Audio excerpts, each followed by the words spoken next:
오늘 전할 말씀은 그렇습니다. 내 이름으로 무엇이든지 내게 구하면 내가 수행하리라. 굉장히 좀 동떨어진 얘기 같습니다. 어떻게 보면 참 우리가 이 말씀을 과연 그럴까, 실제 그럴까, 정말 그럴 수 있을까라는 어떤 막연한 또 생각들이 있는 것 같습니다. 그런데 참 이 내용을, 이 기도를 좀 더 생각을 해보고 나중에 생각을 해보고 지금 당장 우리의 처해 있는 이 상황들을 좀 더 좀 현실을 보고 싶습니다. 우리의 현실은 어떤지. 특히 저는 멕시코에 살고 있습니다. 멕시코에 섬기고 있고 선교를 하고 있으면서 주님의 이 기도를 정말 그렇지, 주님이 뭐든지 하시지, 그런 마음을 가지고 살면서도 무너질 때가 한두 번이 아닙니다. 어떤 때 무너지느냐 하면요, 제가 멕시코에서 참 좋기도 하고 멕시코를 정말 잘 표현하는, 멕시코뿐만 아니죠, 중남미를 잘 표현하는 말 중에 한마디가 뭐냐 하면 이겁니다. 되는 것도 없고 안 되는 것도 없다 라는 말이 참 정말 그럴 때 제가 이걸 말을 하면서도 그렇지 그러면서 속이 터지는 것은 어쩔 수가 없습니다. 왜냐하면 불공평하거든요. 너무 불공평할 때가 너무 많습니다. 공평한 게 도대체 언제 공평할 수 있지? 라는 그 마음이 저를 너무 힘들게 합니다. 그럴 때는 믿음이고 뭐고 정말 이렇게 가면서 한쪽으로 가면서 분노, 화만 올라오는 그러한 삶들을 살 때가 있지 않는가 싶습니다. 그건 꼭 중남미만 그럴까요? 어떤 때는 미국에서도 그럴 때가 너무 많이 있지 않을까요? 사회생활을 하다 보면 불공평한 것이 너무나도 많을 때가 너무 많습니다. 근데 제가 그 불공평함 중에 가장 힘든 건 또 뭐냐 하면 멕시코에서의 질서 안 지키기, 순서 안 지키기, 뭐 이런 것들은 뭐 이루 말할 수 없고요.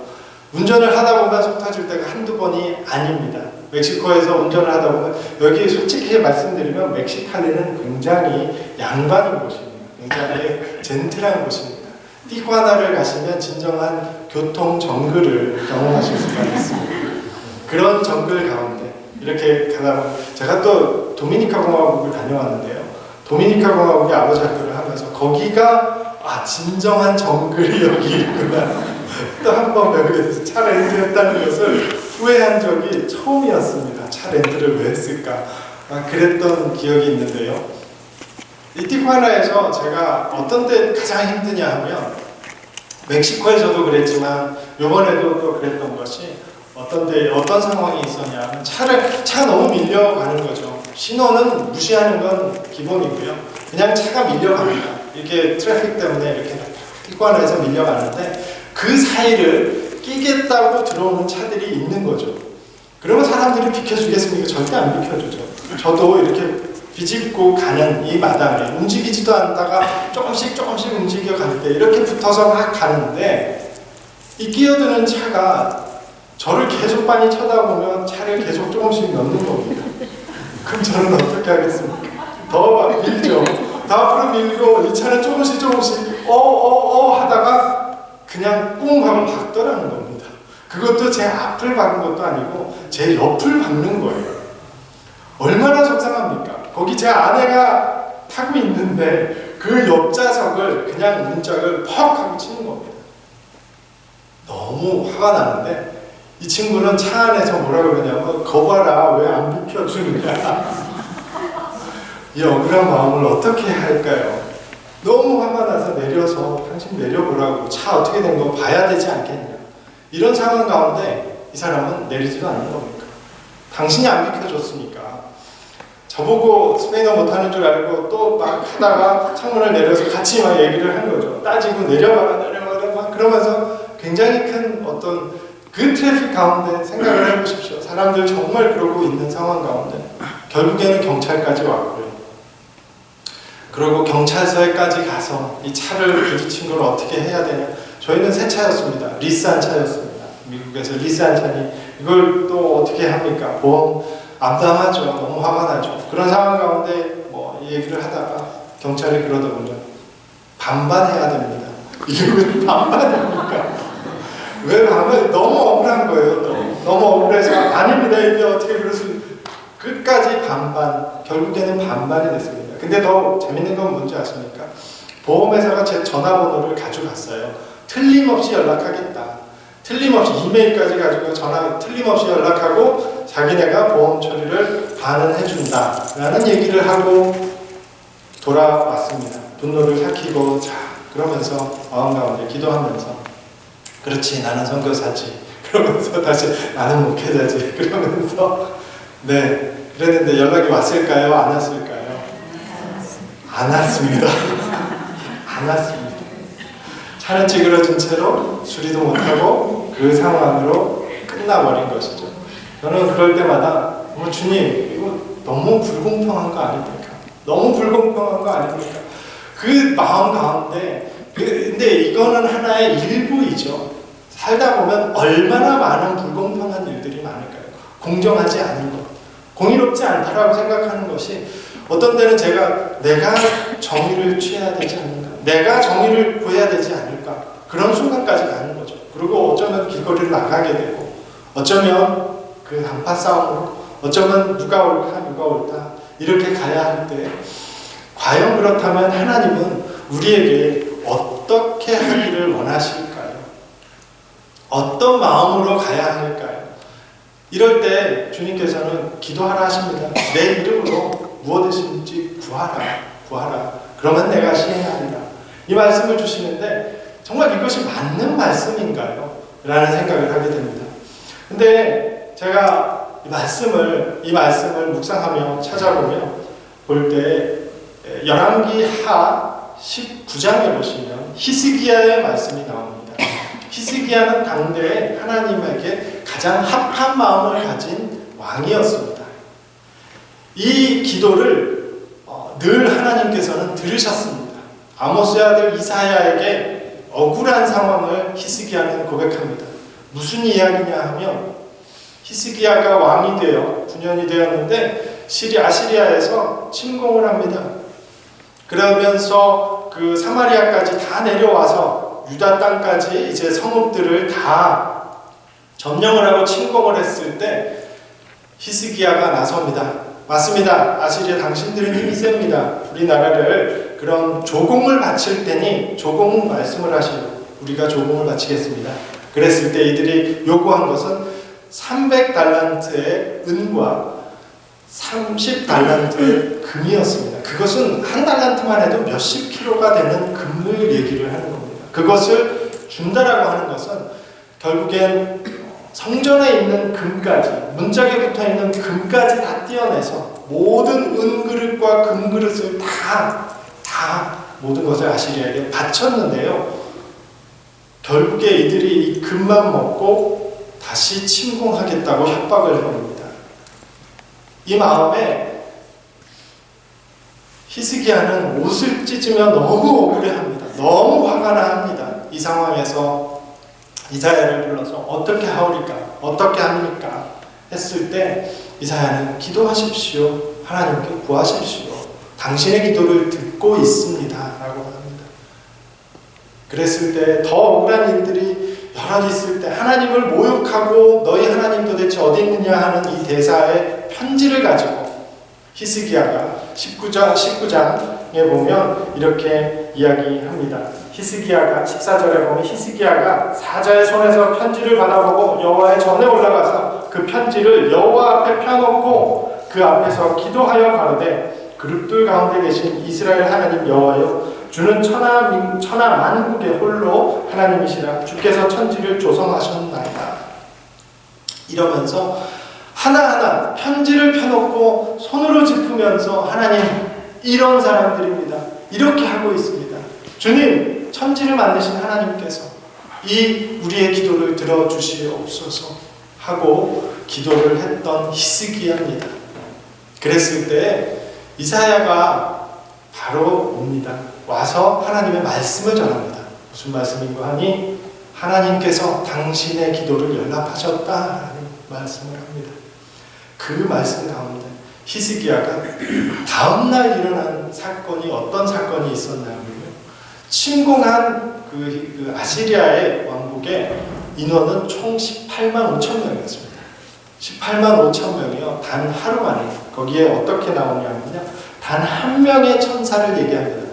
한국말에는 이게 단순지 복순지가 잘 이해가 안 가지만 스페인어로 보면 분명히 한 천사가 하나님의 천사가 이들을 몰살을 시킵니다. 18만 5천 명을 다음날 시체로 발견이 됩니다. 이들이.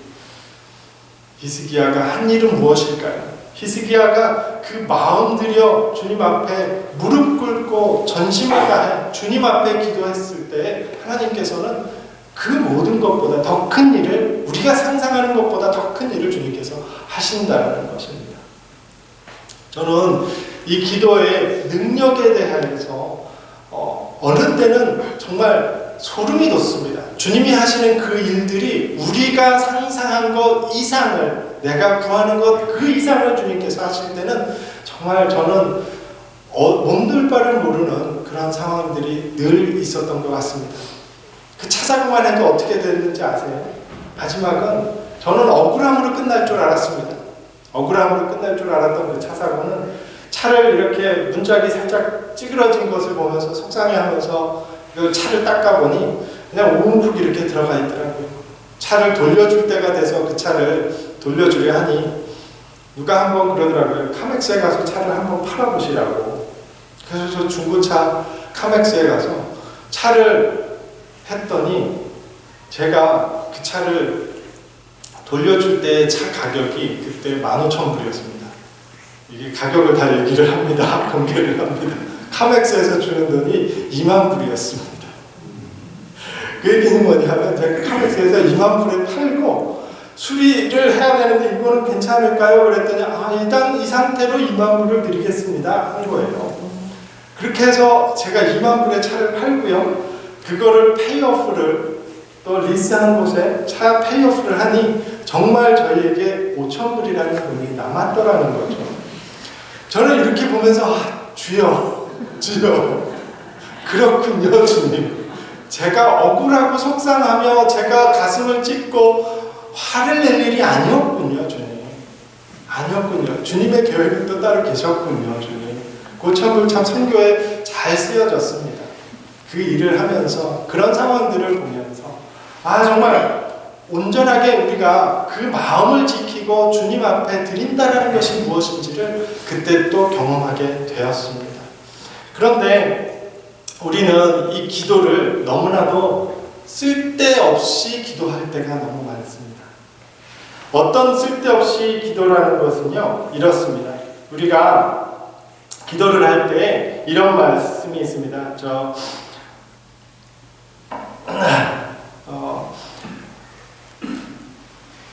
야고보서 4장 23절에 보면 이런 말씀이 있습니다. 4장 2절 3절을 보면 너희가 얻지 못함은 구하지 아니하기 때문이고 구하여도 받지 못함은 정욕으로 쓰려고 잘못 구하기 때문이라. 참 우리가 제가 이렇게 표현이 그렇지만 우리의 기도가 어떤 때는 정말 주님이 합한 기도인지 아닌지를 구하지 못할 때가 너무나도 많습니다. 나의 정욕으로 내가 원함으로 구하는 그 기도 정말 주님이 들으실지 안 들으실지 그것은 우리가 분명히 알 겁니다. 어떤 것이 정말 주님이 마음에 합하여 주님 앞에 드리는 기도인지를 우리가 생각을 해봐야 될 때가 있습니다. 프랑스의 어떤 동화 작가가 이런 이야기 잘 아실 겁니다. 샤를 페로가 세 가지 소원이라는 동화가 있는데요. 그 동화는 그런 얘기가 있습니다. 어느 날 어느 사람이 캄캄한 산 속에 착한 할아버지 할머니가 살았는데요. 그곳에 한 노인이 찾아와서 하룻밤만 재워주십시오 그랬더니 이분을 잘 모셨습니다.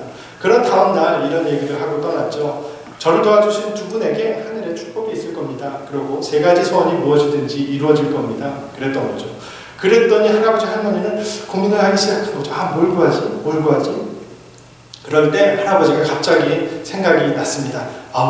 소세지나 원 없이 먹었으면 좋겠네. 그랬더니 소세지가 왕창 쏟아졌다는 겁니다. 그랬더니 할머니가 너무 화가 나는 거죠. 아니 이 소중한 기회를 소세지를 구하는 데 썼다고? 그러면서 저 소세지가 코에나 붙었으면 좋겠다 그랬던 거죠. 그랬더니 정말 코에 딱 붙어버린 겁니다. 할아버지 거예요. 마지막 세 번째 소원이 뭐였을까요? 네, 소세지 좀 띄워주세요. 우리에게는 이 기도의 능력이, 어마어마한 능력이 이렇게 주님이 허락하셨습니다. 하나님께서는 너희가 내 이름으로 무엇이든지 구하든지 내가 행하리니 이는 아버지로 하여금 아들로 말미암아 영광을 받으시게 하려 함이라 라는 말씀이십니다. 우리의 기도가, 우리가 하는 것이, 우리가 구하는 것이 왜 응답을 하시냐 하면 아버지께서 영광을 받으시기 때문에 그렇다라는 겁니다. 아버지께서 영광을 받을 일이시기 때문에 그렇다라는 것입니다. 우리의 기도가 하나님 앞에 영광이 되지 않는다면, 그렇죠, 그것이 키포인트인 것 같습니다. 하나님 앞에 이것이 하나님께 영광이 되는 일이라면 하나님이 왜 안 하시겠다는 겁니다. 왜냐하면 우리의 기도의 목적은 그렇기 때문입니다. 하나님께 영광을 올려드리기 위해서 하는 기도이기 때문에 그렇습니다. 그렇기 때문에 우리가 기도를 할 때 이 모든 것들을 주님께서 허락하신다는 겁니다. 그렇다면 왜 주님께서 이것을 그렇게 하신다라는 거일까요? 왜냐하면 이 할 수 있는 것은 예수님께서 그렇게 말씀을 하십니다. 이는 내가 아버지께로 감이라 라는 말씀을 하십니다. 그 이유는 이 기도를, 더 큰 일을, 더 많은 일을 할 수 있는 것은 내가 아버지께로 가기 때문이야 라는 말씀을 하시는 겁니다. 예수님이 아버지께로 가시기 때문에 우리가 예수님이 하시는 일을 하는 것뿐만 아니라 더 큰 일도 하게 된다는 것인데요. 그것은 무슨 의미냐 하면 주님께서 이런 말씀을 하셨습니다.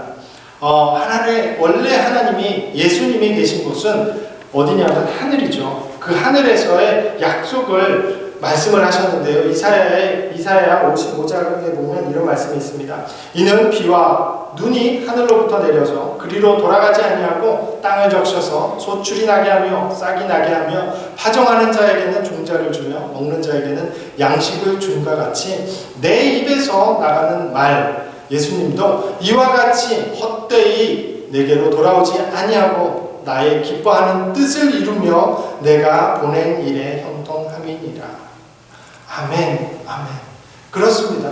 이 말씀은 무엇이냐면 하늘에서 비가 내리고 눈이 내리는 것은 어떤 의미가 없는 어떤 자연의 현상이 아니라는 것입니다. 그것은 이 땅에 먹을 것이 필요한 우리를 위해서 하늘에서 비를 주시는 것입니다.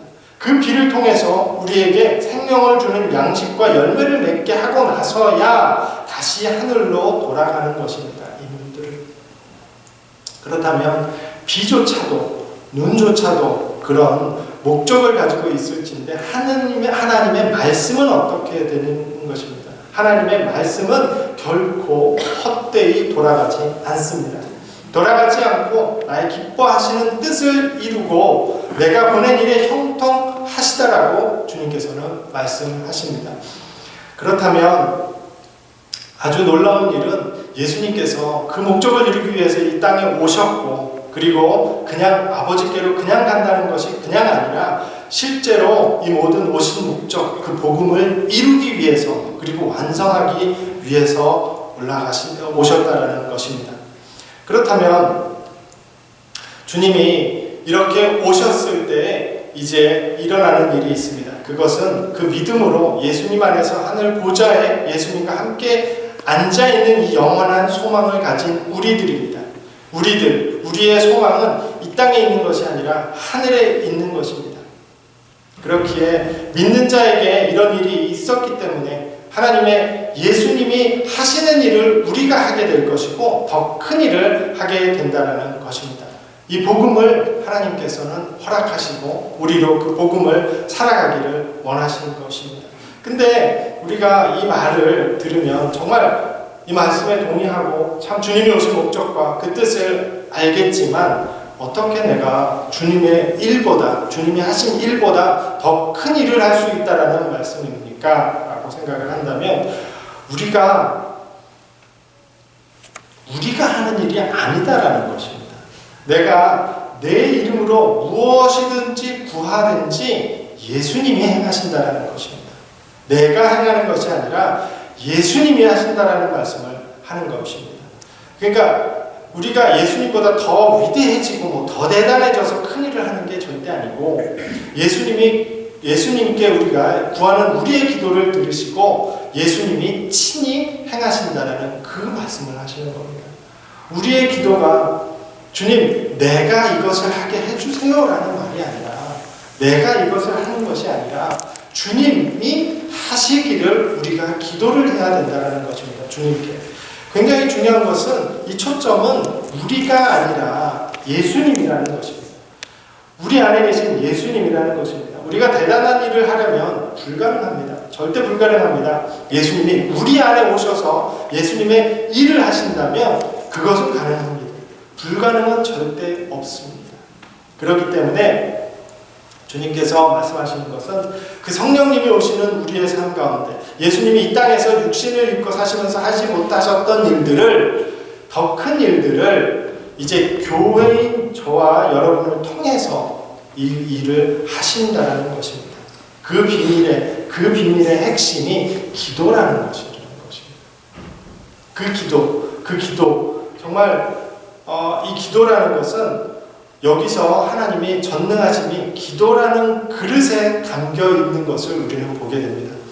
기도의 영광인 것입니다. 이것이. 그렇다면 그 기도가 구하는 것을 이렇게 할 때 우리는 도대체 무엇을 구해야 할까요? 어떻게 구해야 할까요? 라는 생각을 할 수가 있습니다. 그러기에 앞에서 보신 그 동화처럼 헛된 기도, 우리가 어떤 기도를 드리는지, 얼마나 우리가 이 기도의 능력을 알면서도, 받았으면서도 우리가 드리는 기도가 잘못될 수 있다는 것을 우리는 꼭 생각을 해봐야 되는 것입니다. 하나님께서는 우리께 모든 좋은 것을 다 주기를 원하십니다. 늘 좋은 것을 주시기를 원하시고요. 우리가 올바르게만 구한다면 모든 것을 주고 싶어 하십니다. 그 중에서 가장 중요한 말씀은 마지막 이 13절에 있습니다. 내가 너희 이름으로 무엇을 구하든지 내가 행하리니 이는 아버지로 하여금 아들로 말미암아 영광을 받으시게 하려 함이라. 예수님이 무엇이든지 행한다고 분명히 말씀을 하셨는데, 그 목적이 아까도 말씀드린 것처럼 하나님의 영광이라는 것입니다. 근데 여기서 주목해야 될 부분이 있습니다.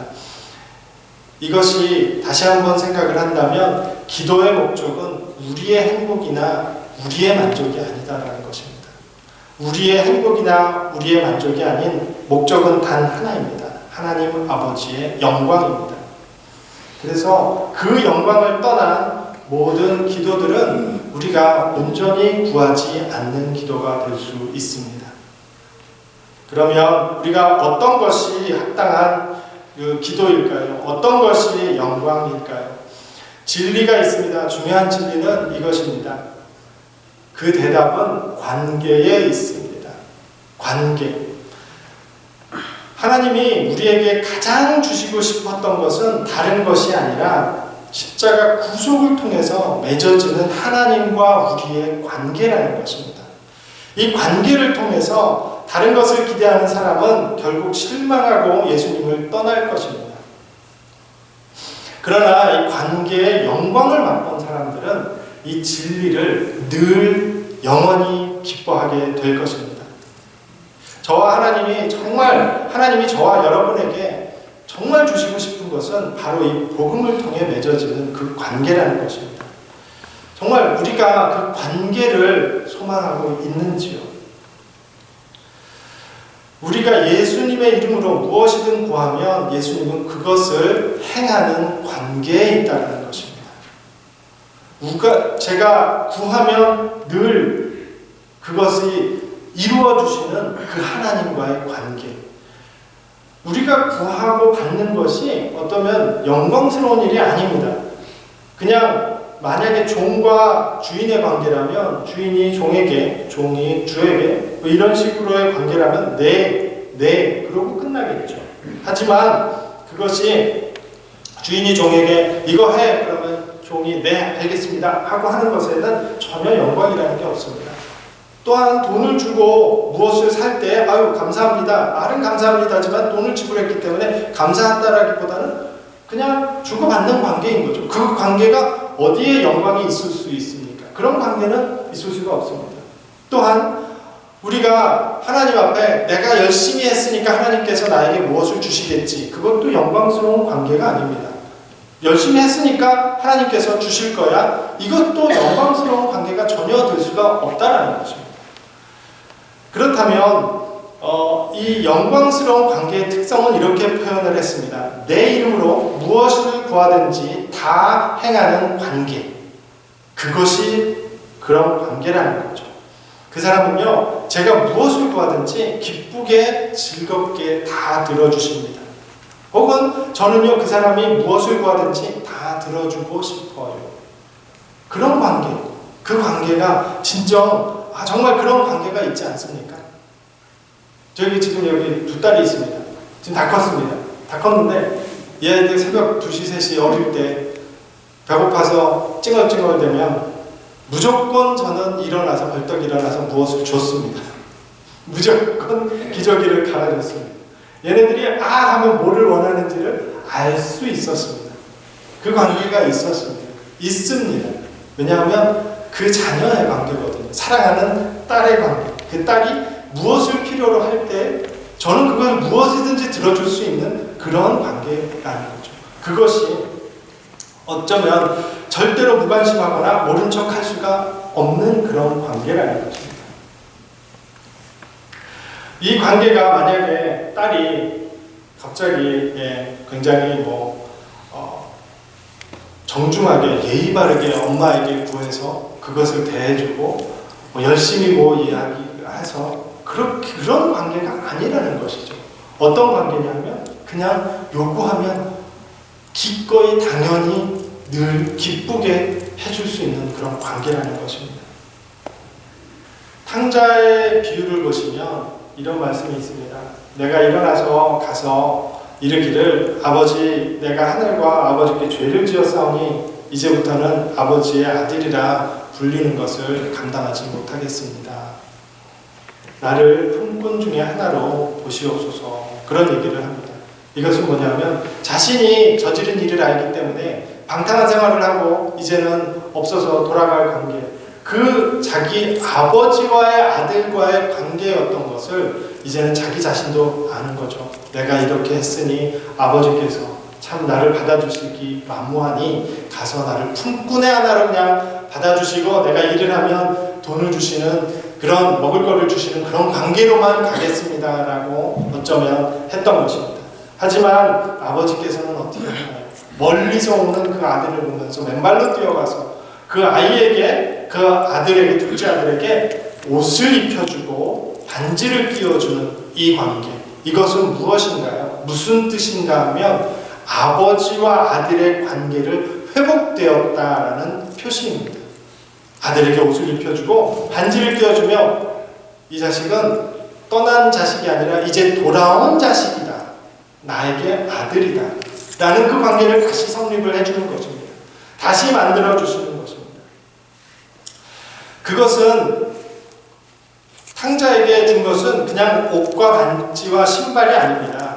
그에게 준 것은 여전히 내 아들이야 라고 하는 그 관계라는 것입니다. 그런 다음에 이 탕자가 무엇을 또 구했을까요? 술과 여자와 자신의 유익을 구했을까요? 그렇지 않다라는 것입니다. 은혜받은 탕자는 은혜로우신 아버지의 이름에 합당한 것을 구했을 것입니다. 그것이 바로 기도의 영광이라는 것입니다. 우리가 잃어버린 것은 다른 것이 아닙니다. 우리가 잃어버린 것은 돈이 아니고 건강이 아니고 친구가 아니고요. 세상의 명예도 아닙니다. 우리가 잃어버린 것은 우리 죄 때문에 하나님 아버지와의 관계를 잃어버린 것입니다. 그리고 예수님이 우리에게 다시 주신 것은 다른 것이 아닙니다. 예수님이 주시는 것은 세상의 행복이 아니고 건강이 아니고 멋진 사역이 아니고 능력도 아니고요. 행복한 가정이 아닙니다. 이런 것들이 다 나쁘다라는 것이 아니라 하나님이 가장 주시고 싶으셨던 것은 우리와의 하나님과 아버지와의 관계를 다시 주셨다는 것입니다. 그 관계를 십자가로 회복을 시켜주셨고요. 그리고 그 관계를 마음껏 누리는 것이 기도의 능력이라는 것입니다. 우리는 이제 구해야 할 것은 정확하게 정해졌습니다. 무엇을 구해야 할까요? 그렇다면 또 우리는 기도를 어떻게 해야 할지를 이제는 알기를 저와 여러분 소망합니다. 정말 주님 안에서 그 관계를 계속 유지하는 그 관계 속에서 하나님 아시지요? 우리의 신음소리조차도 주님께서는 다 아신다고 하십니다. 우리의 신음조차도 무엇을 바라는지 우리의 마음을 아십니다. 주님께 우리 드리는 그 관계, 그 기도, 그 시간들, 주님과의 그 관계를 영원히 주님과 누리는 저와 우리 엘센트로 교회가 되시기를 주님의 이름으로 축원드립니다. 함께 기도하시겠습니다.